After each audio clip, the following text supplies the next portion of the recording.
আজকে বানাচ্ছি আলু চিংড়ির তরকারি। চিংড়ি মাছ নুন হলুদ দিয়ে মাখিয়ে রেখে দেওয়া হয়েছে।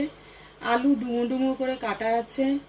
আদা বাটা, রসুন বাটা, দুটো মাঝারি সাইজের পেঁয়াজ কুচি, একটা ছোট টমেটো কুচি, হাফ টিস্পুন লঙ্কার গুঁড়ো, হাফ টিস্পুন হলুদের গুঁড়ো, হাফ টিস্পুন জিরের গুঁড়ো, হাফ টিস্পুন ধনের গুঁড়ো, 5 ফোড়ন লাগবে, তেজপাতা আর স্বাদ অনুযায়ী নুন। আর রান্নাটা হবে সর্ষের তেলে। কড়াটা গরম হয়ে গেল, সর্ষের তেল দেওয়া হলো। 3 টেবিল স্পুন সর্ষের তেল দিলাম। তেলটা গরম হলে তারপর চিংড়ি মাছটা ভেজে নিতে হবে।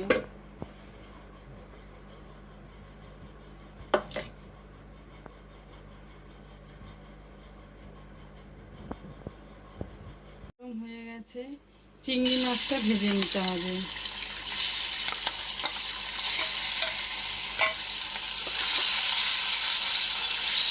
চিংড়ি মাছটা ভেজে তুলে নিয়ে আসছি।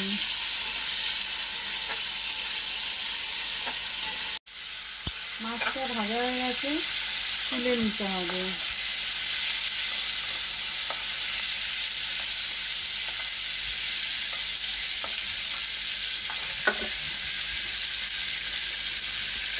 এরপর আলু,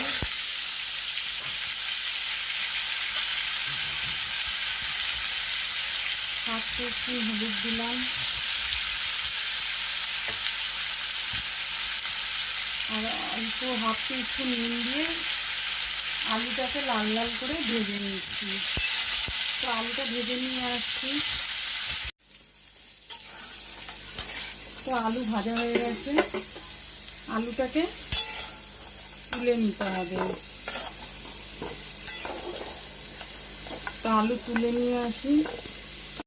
আলু তোলা হয়ে গেল, আবার 2 টেবিল স্পুন সর্ষের তেল দিয়ে নিলাম। দেওয়ার পর হাফ টিস্পুন 5 ফোড়ন,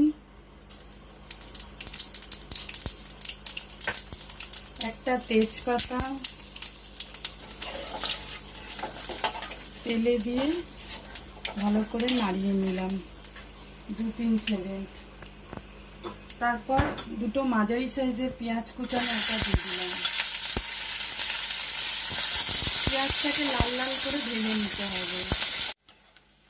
পেঁয়াজটা ভাজা হয়ে গেল, এরপর টমেটো কুচিটা দিতে হবে।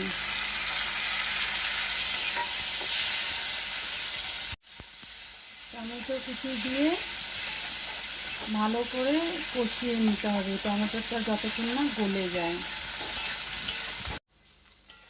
টমেটোটাও গলে গেছে অল্প। 1 টেবিল স্পুন আদা বাটা, 1 টেবিল স্পুন রসুন বাটা দিয়ে মশলাটাকে ভালো করে 2-3 মিনিট কষিয়ে নিতে হবে। আবার রসুন দিয়ে 3-4 মিনিট কষিয়ে নিলাম।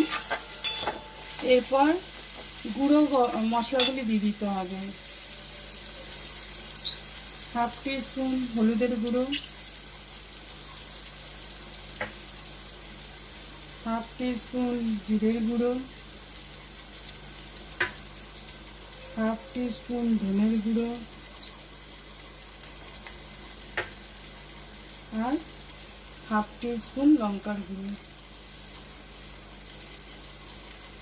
ঝাল আপনারা যে যেরকম খায় ওরকমভাবে ঝালটা দেবেন, আমি কম দিয়েছি। আর দু টেবিল স্পুনের মতন জল দিয়ে কষিয়ে নিতে হবে।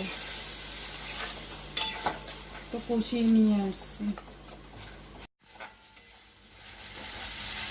সব মশলা দিয়ে কষানো হয়ে গেছে, দেখুন মশলা থেকে তেলও ছেড়ে দিয়েছে। এরপর আলুগুলি যে ভেজে রেখেছিলাম ওইগুলি দিয়ে দিলাম। আলু দেওয়ার পর মশলার সাথে ভালো করে মাখিয়ে নিতে হবে। আলু ভাজার সময় অল্প নুন দিয়েছিলাম, পরে স্বাদ অনুযায়ী নুন দিতে হবে।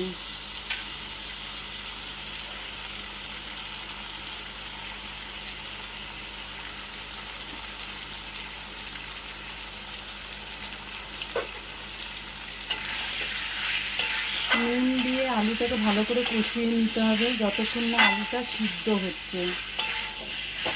ভালো করে তাহলে কষিয়ে নিচ্ছি, ভালো করে আলুর সাথে কষিয়ে নিলাম। এরপর এতে গরম জল দিয়ে ঢাকা দিয়ে দিতে হবে। আলুটা না যতক্ষণ সিদ্ধ হচ্ছে, তো আলুটাকে সিদ্ধ করে নিয়ে আসছি। তো 10 মিনিট হয়ে গেছে, দেখি আলুটা সিদ্ধ হয়েছে কিনা। আলুটা সিদ্ধ হয়ে গেছে। এরপরে ভাজা চিংড়ি মাছটা এর মধ্যে দিয়ে দিতে হবে।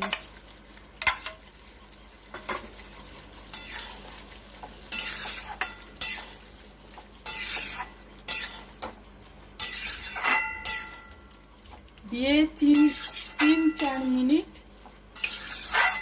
ভেজে কষিয়ে নিয়ে আসছি। 4 মিনিট হয়ে গেছে। এরপর নামানোর আগে হাফ টিস্পুন গরম মশলার গুঁড়ো দিয়ে দিতে হবে। গরম মশলার গুঁড়ো দিয়ে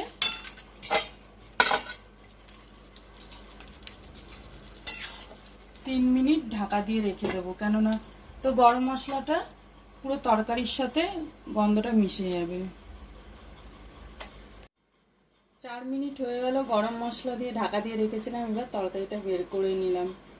তরকারিটা গরম গরম ভাত আর রুটির সাথে খুব ভাল লাগবে খেতে। আমি যেইভাবে করেছি একবার করে দেখবেন, খুব টেস্টি হয়।